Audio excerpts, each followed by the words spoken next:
nag-try ka na din magtrabaho sa... Yung nagtindera ka din. Opo, sa may palengke.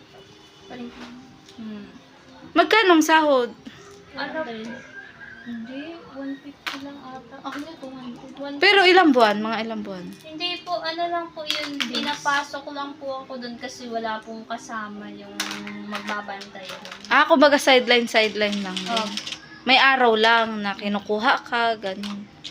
Pero ngayon, bihira na. Opo. Ano Kasi na lang po, tinda na sa simbahan na lang po ako. Tapos busy na din po kasi po yung, halimbawa po, pag mapasok kami, panghapon po kami na uwi kami, mga gabi, alas 7 na. So, wala po kami time sa pagmatrabaho po. Hindi, pag Sabado, Linggo, ganun. Sabado din. Sa- Opo. Ay, oo, kasi Linggo nagsa-sideline ka naman magtinda. Opo, tapos yung ng kandila. Sabado lang po pahinga. Sabado po, minsan, Oo nga. nagpa-practice pa kami nun.